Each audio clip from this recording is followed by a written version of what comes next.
하나의 말씀 보겠습니다. 열왕기하 2장입니다. 열왕기하 2장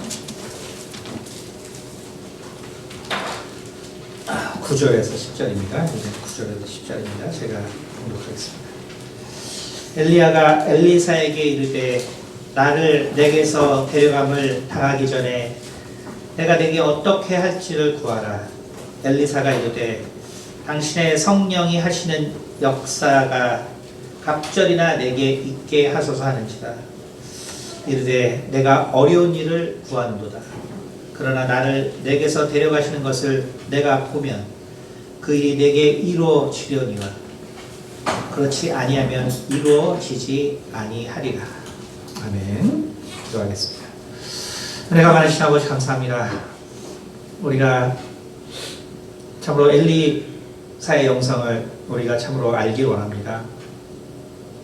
주님께서 이 세상의 변화 가운데 우리가 어떻게 참으로 영성을 얻고 그 영성을 통하여 우리가 어떻게 세상을 살아가고 또 세상에 주신 하나님의 또한 사명을 감당할 수 있는가에 대한 우리가 지혜를 얻는 시간이 될 수 있도록 도와주시옵소서.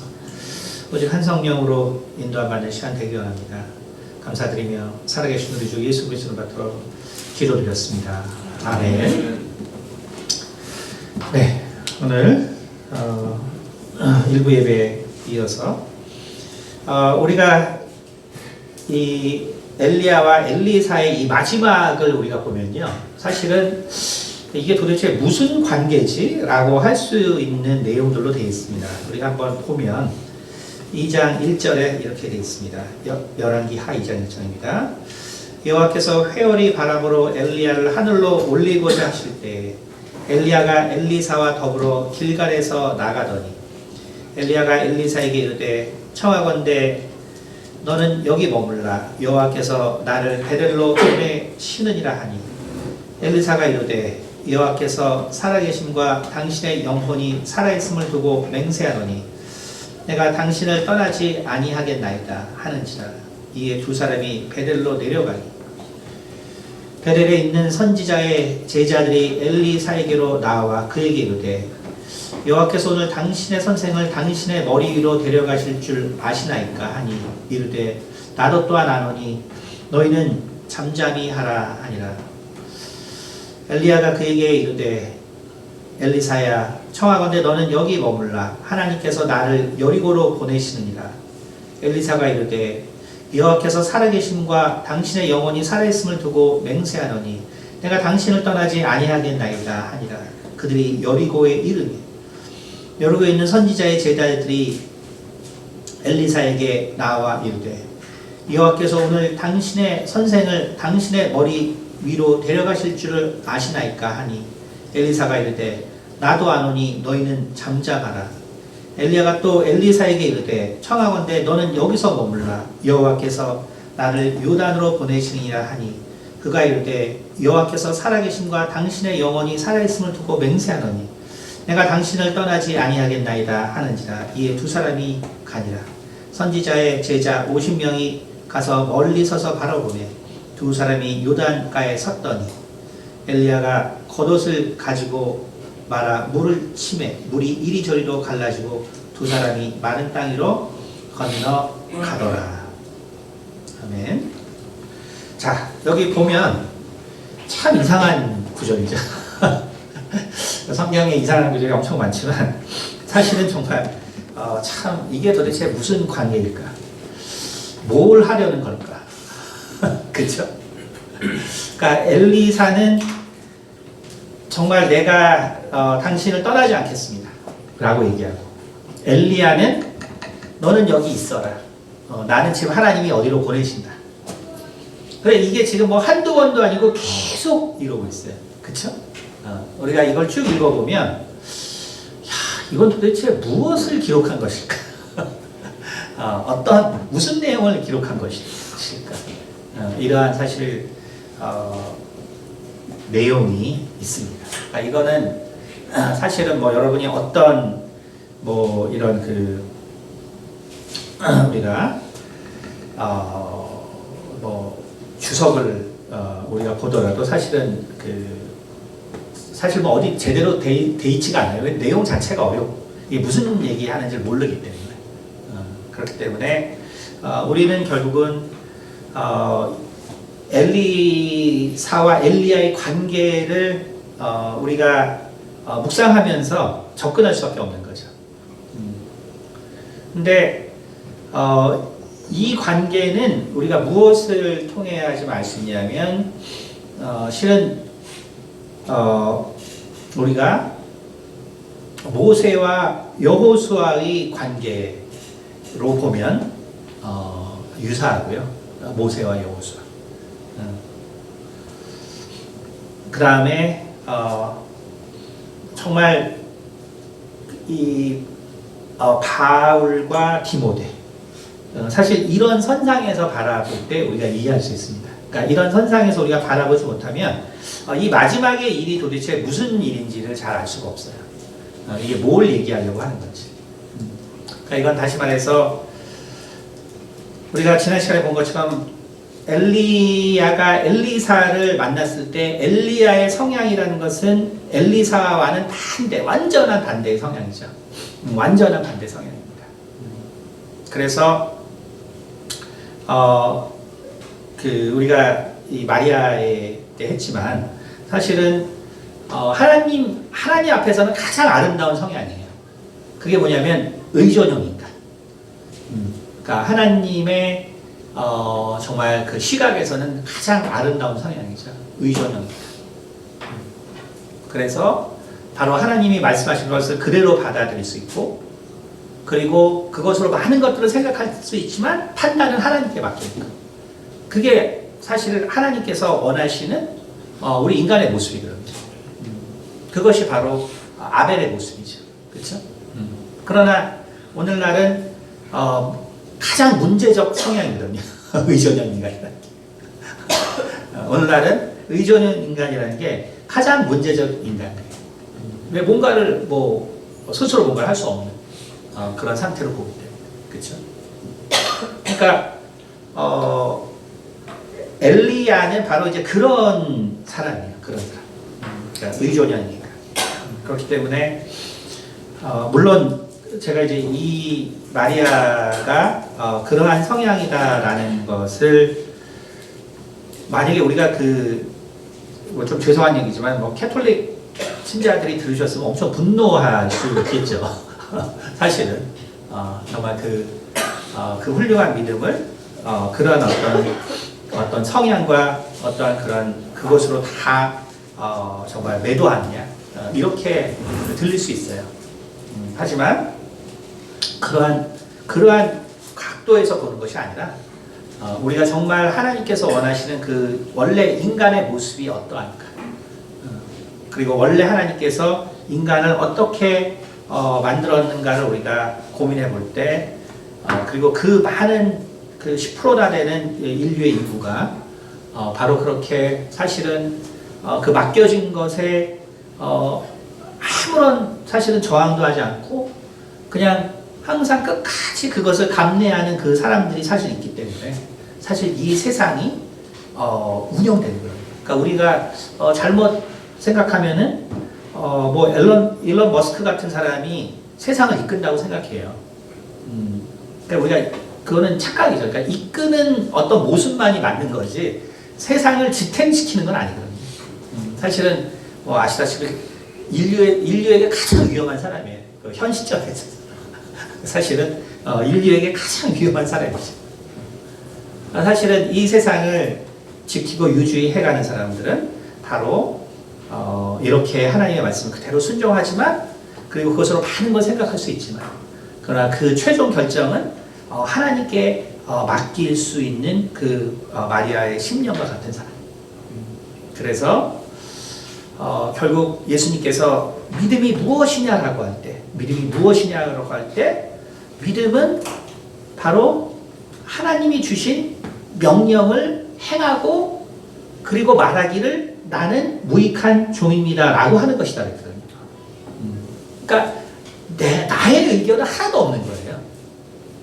예수님께서 그것을 믿음이라고 했어요. 그러니까 정말 하나님이 말씀하신 걸 내가 그대로 다 순종하고 그리고 말하기를 나는 무익한 종입니다 라고 하는 것이죠. 그러니까 이것은 사실 예수님께서 하나님의 역사가 어떻게 이루어질 수 있는가에 대한 완전히 새로운 시각이지만 본질적인 답을 주신 거예요.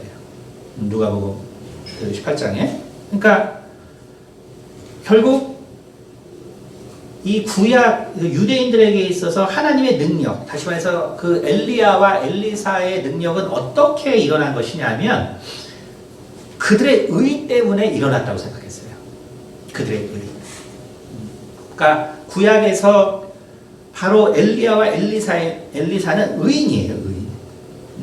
그러니까 의인이란 건 뭐냐면 정말 하나님의 정말 그 뜻과 그 하나님의 일을 그대로 해야 되는 사람인데 그 사람들이 그 일을 어떻게 할 수 있냐라고 할 때 바로 그들은 의인이기 때문에 했다라고 설명한단 말이에요. 의인이란 말이에요.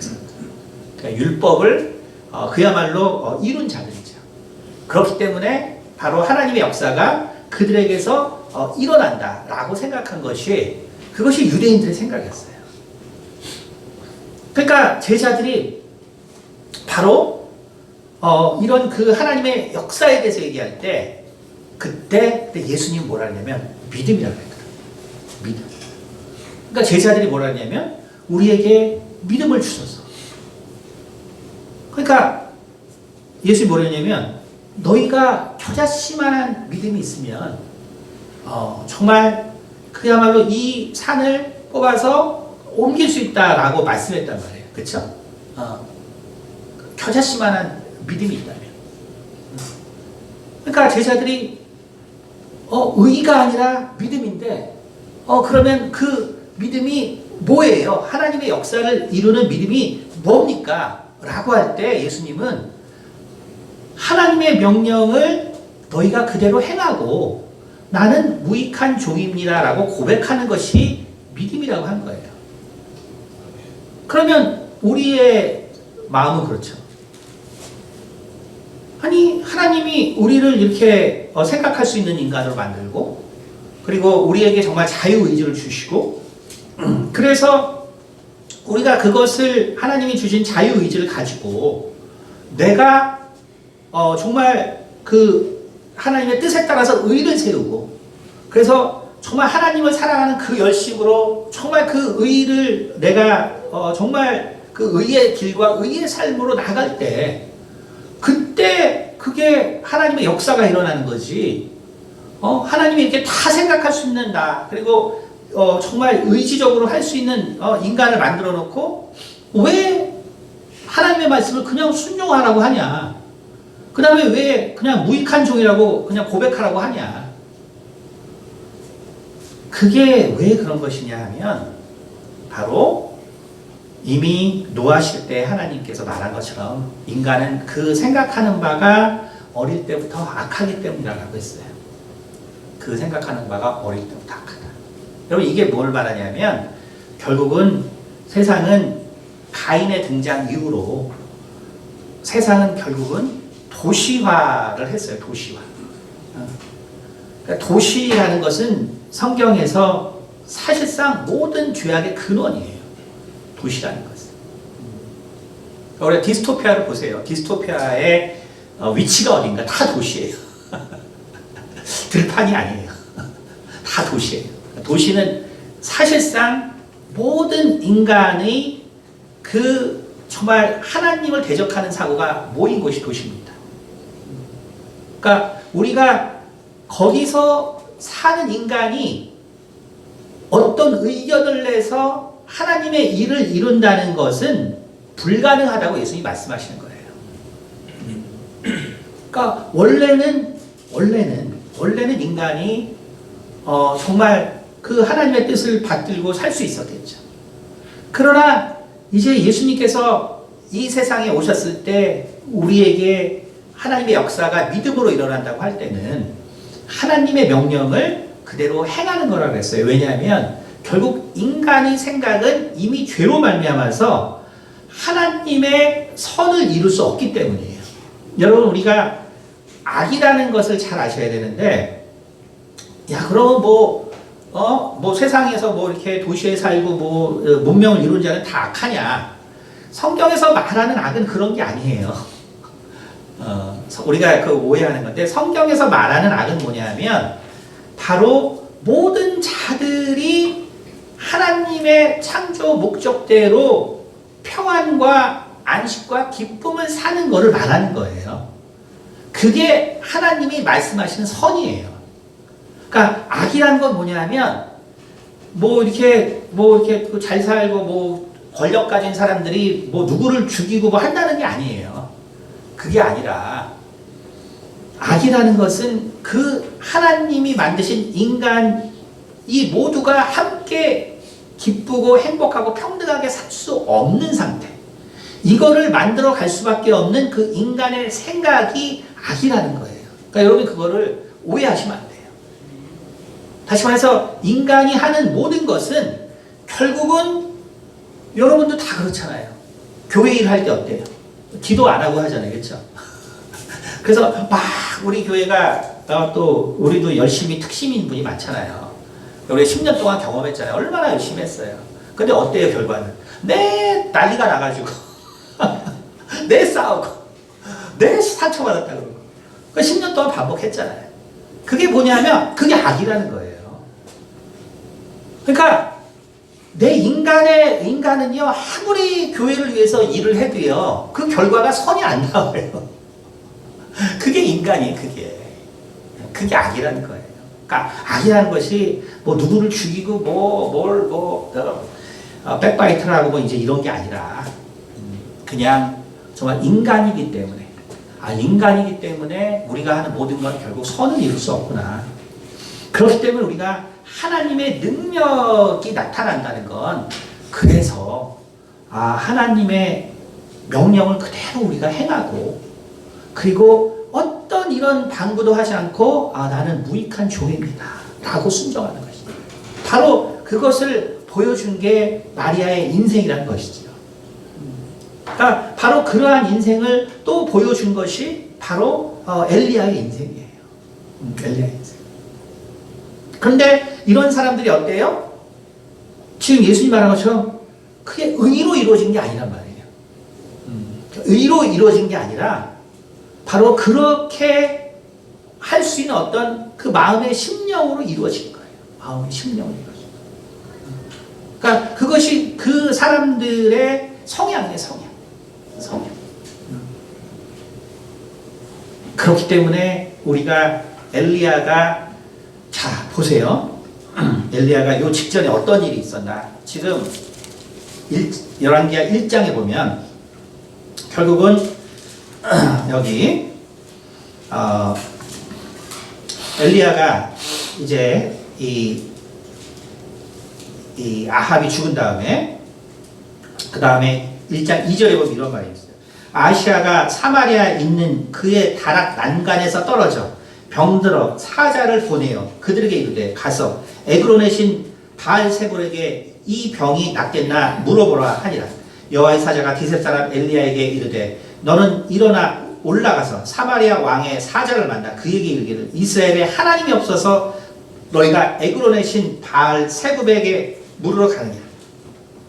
그러므로 여호와의 말씀이 내가 올라간 침상에서 내려오지 못하리지라 내가 반드시 죽이려 하셨다 하라. 엘리야가 이에 가니라. 그쵸? 그렇게 해서 가니까 어때요? 왕이 이제 완전 열받았죠. 열받아가지고 그래서 엘리야를 데려와라. 이제 열받아서 이제 엘리야를 죽이겠다 이거죠. 그랬더니 그 50명의 병사를 보냈거든요. 여기 보면. 그랬더니 우리가 9절에 한번 보여요. 9절. 이에 50부장과 그의 군사 50명을 엘리야에게로 보내매 그가 엘리야에게로 올라가 본즉 산 꼭대기에 앉아있는지라. 그가 엘리야에게 이르되 하나님의 사람이여 왕의 말씀이 내려오라 하셨나이다. 엘리야가 50부장에게 대답하여 이르되 내가 만일 하나님의 사람이면 불이 하늘에서 내려와 너와 너의 온 너의 50명을 살을 치로다 하매 불이 곧 하늘에서 내려와 그와 그의 군사 50명을 살랐더라. 그쵸? 이게 지금 두 번이 반복돼요. 두 번이 반복되고 그 다음 13절 왕이 세 번째 50부장과 그의 군사 50명을 보낸지라. 그쵸? 셋째 50부장이 올라가서 엘리야 앞에 이르러 그의 무릎을 꿇어 엎드려 간구하되 하나님의 사람이여 원하건대 나의 생명과 당신의 종인 이 50명의 생명을 당신은 귀히 보소서.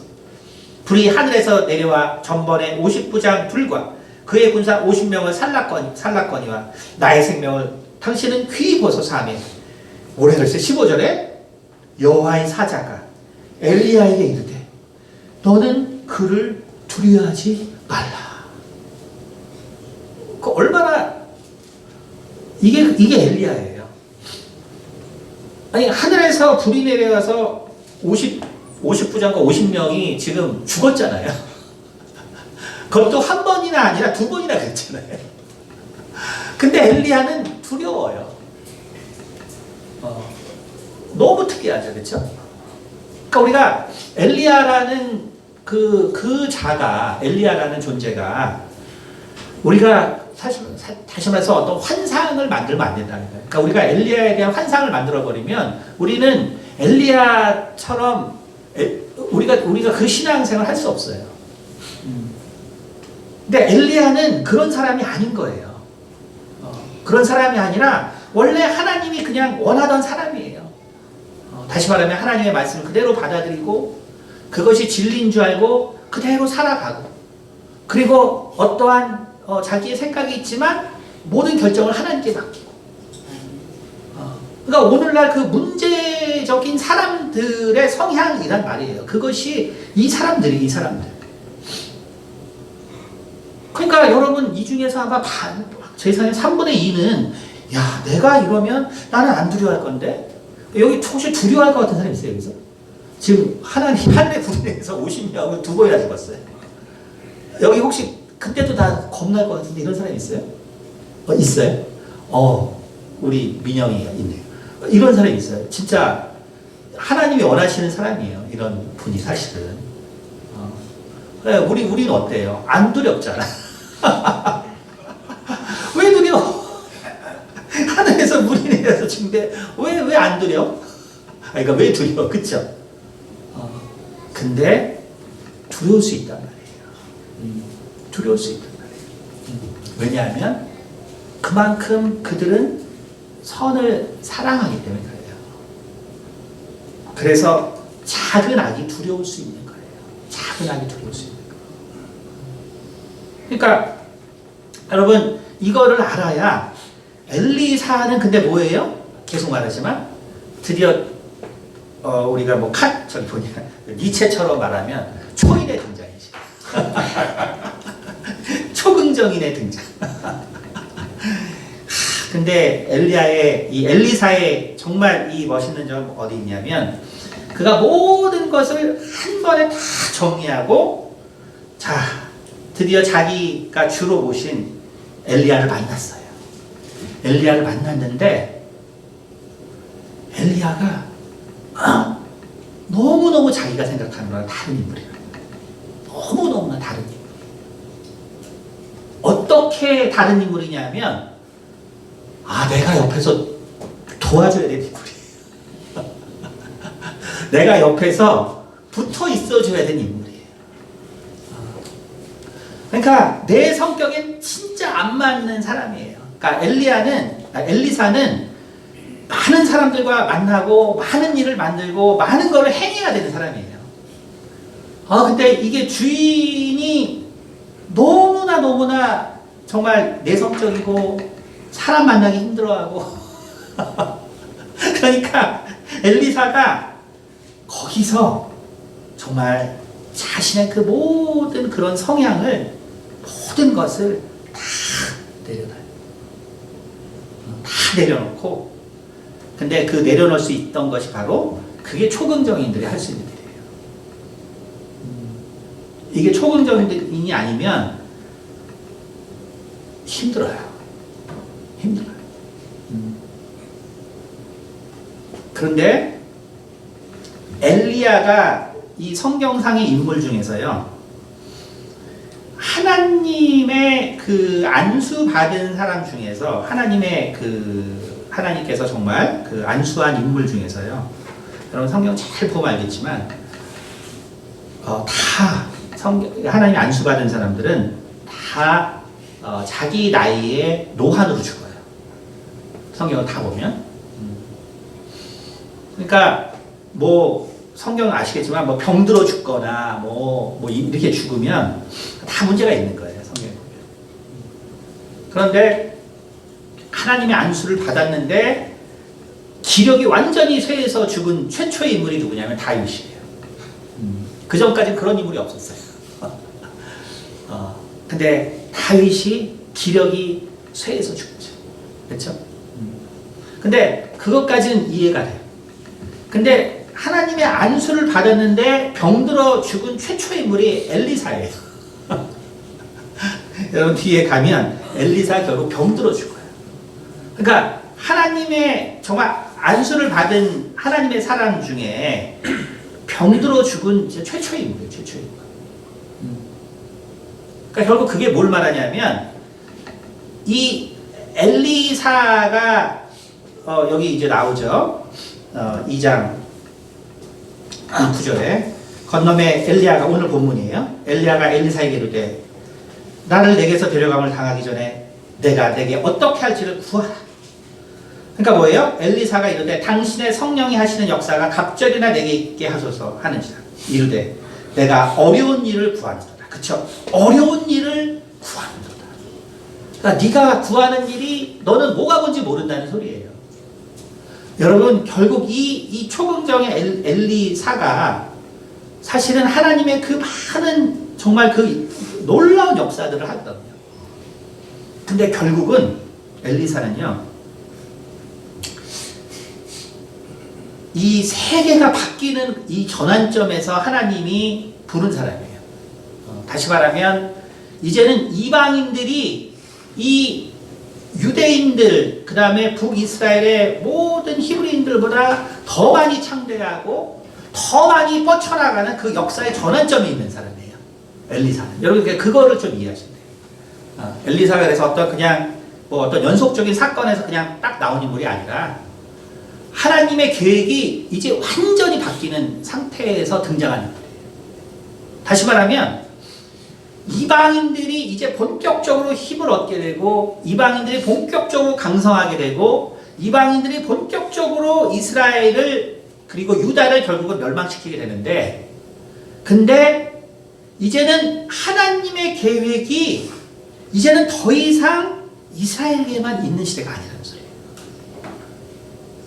이제는 하나님의 계획이 본격적으로 이방인에게 향하는 시대예요. 이것이 엘리사의 등장이에요. 그러니까 제가 이 엘리사의 영성을 한 이유가 그거예요. 지금 이 세상이 전격적으로 바뀌는 시대이거든요. 정말 이 과학기술의 문명이라는 것이 우리가 전혀 알지 못한 어떤 새로운 세계로 이끄는 그 시대거든요. 그래서 제가 엘리사의 영성을 하는 이유가 여기 있는 거예요. 그러니까 우리가 엘리사를 그냥 어떤 사건의 연속상에서 나타난 인물로 보면 우리가 이것을 이해하지 못하지만, 그러나 우리가 인류 역사의 전환을 우리가 바라보면 엘리사는 완전히 다른 시대에 등장하는 인물이고 바로 그 시대를 준비하기 위한 인물이에요. 그러니까 오늘 지금 엘리야가 엘리사에게 뭐냐면 내가 어려운 일을 구한도다. 그럼 우리 생각에는 엘리사를 그냥 보면요, 뭐가 그렇게 힘들지? 왜? 하나님의 그야말로 엘리야가 했던 것보다 더 큰 역사를 이루잖아요. 그쵸? 너무나 놀라운 역사를 이루죠. 그쵸? 근데 엘리사는 병들어 죽는단 말이에요. 왜 그러냐 하면 결국 우리가 핫사엘의 일이라든지 결국 아람의 사건들, 그리고 그 쭉 연속상에서 보는 일을 보면 알겠지만 결국 이방인들이 아무리 죄악을 지어도 결국 징계를 받고 정말 결국 큰 하나님의 정말 그 재앙을 당하는 것은 결국은 이스라엘과 유대인들이었기 때문에 그래요. 이스라엘입니다. 왜냐하면 그들은 하나님의 직접 통치의 마지막 바로 민족이에요. 직접 통치의 마지막이라는 건 뭐냐면 하나님의 통치는 분명하거든요. 그건 뭐냐면 죄인들은 심판받는 것이고 의인들은 영생을 얻는 거예요. 부귀 영화를 누리는 거예요. 그런데 어때요? 바로 북이스라엘은 이제 하나님 안에서 하나님을 버렸기 때문에 그들에게 남겨진 것은 사실은 심판밖에 없는 거죠. 그러니까 정말 이 아람의 군대, 정말 그 강력한 군대들을 우리가 정말 그 초자연적인 힘으로 엘리사가 물리치거든요. 하지만 그것은 보시면 알겠지만 한두 번뿐인 거예요. 결국은 북이스라엘은 정말 이 이방인들에게 본격적으로 노략을 당하기 시작합니다. 다시 말하면 엘리사는 그 많은 능력을 가지고 있었지만 결국은 하나님의 뜻 때문에 쓸 수가 없는 거예요. 왜? 세상이 바뀌고 있기 때문에. 엘리사는 다시 말하면 새로운 영성이 필요한 거예요. 그리고 그 영성이 무엇이었냐를 예수님께서는 말씀해 주신 거예요. 바로 엘리야와 엘리사를 통해서 하나님의 계획은 이제 누가 그들에게 은혜를 받았냐? 이방인들이 받았다는 거예요. 그 은혜를 이방이 받는다. 그리고 그들이 준비한 것을 이제는 너희들이 본격적으로 해야 되는 것이라는 것을 예수님께서 말씀해 주고 계시는 거예요. 여러분, 그렇기 때문에 우리가 엘리사가 정말로 초긍정인이고 정말로 많은 일을 했지만, 그러나 그가 만약에 구약의 선지자처럼, 정말 만약에 그가 모세처럼 만약에 뭔가를 했다면 이방인들을 다 멸망시켰을 거예요. 무슨 말인지 알겠어요? 엘리사를 자기 성격대로 놔뒀으면 그 능력으로 이방인들 다 몰살시켰을 거예요. 그럼 그건 하나님의 뜻이 아니에요. 하나님의 계획이 아니에요.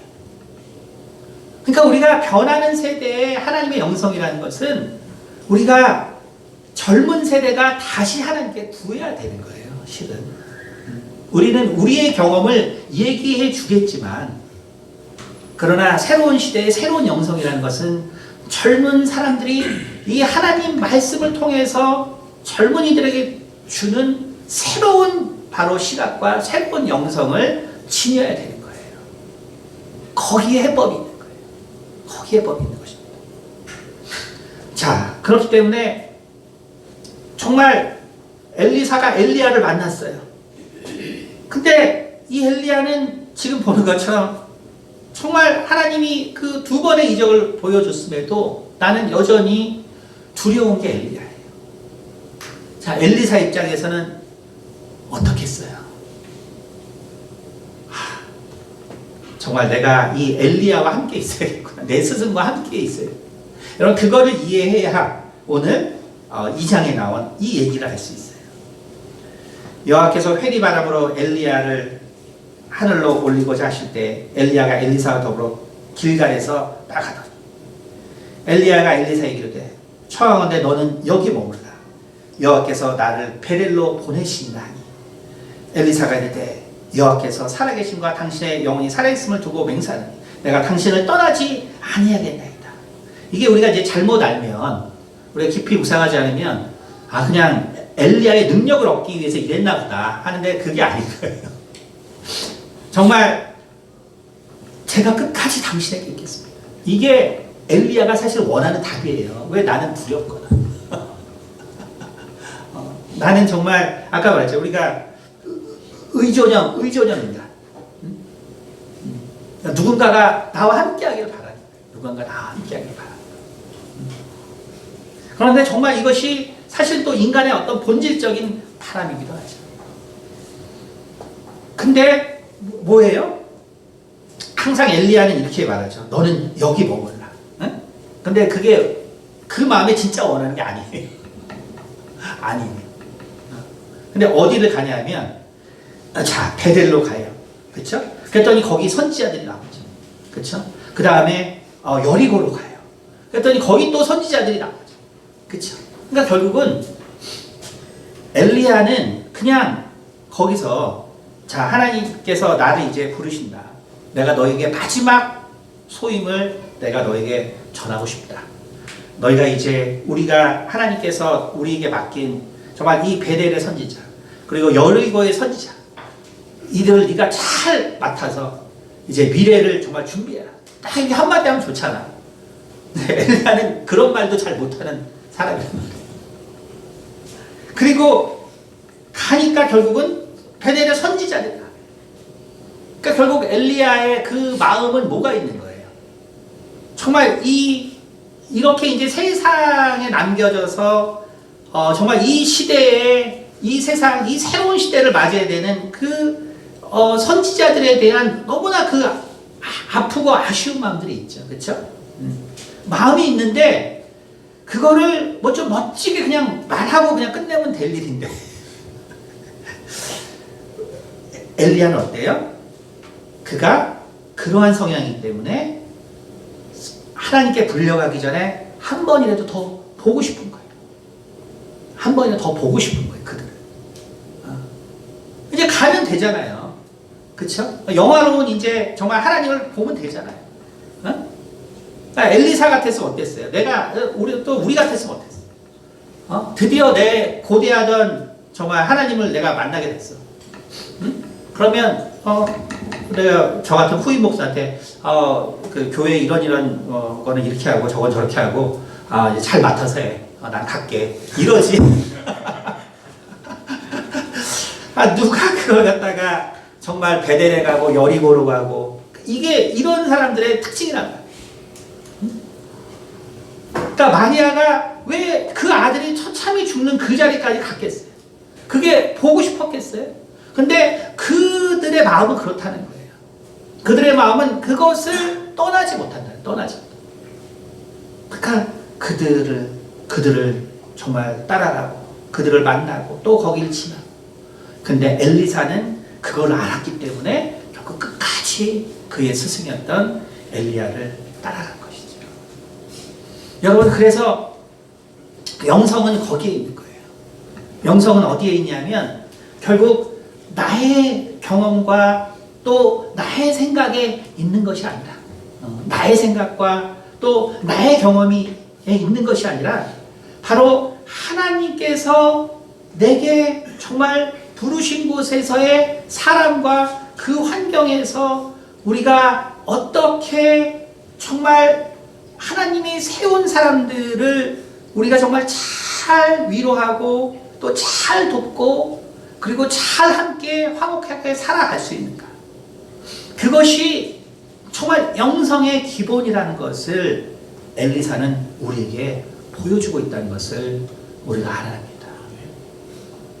그러나 사실 우리가 정말 사람들을 대할 때 우리의 마음이 어떤가를 그래서 우리는 잘 돌아보아야 하겠죠. 오늘 이제 정말 새해가 이제 곧 시간이 거의 다 됐죠. 네, 그래서 5분 정도. 우리의 지나온 세월들이 있습니다. 우리 모두가 부족하기 때문에 사실 우리는 정말 하나님 앞에 잘하고 싶지만 그러나 우리는 어떻게 해야 하는 것이 잘하는 것이지 우리는 잘 너무나 모를 때가 많죠. 특별히 진정한 영성이 사람에 대한 이해로 나온다는 것을 우리는 그것을 잘 알지 못할 때가 많아요.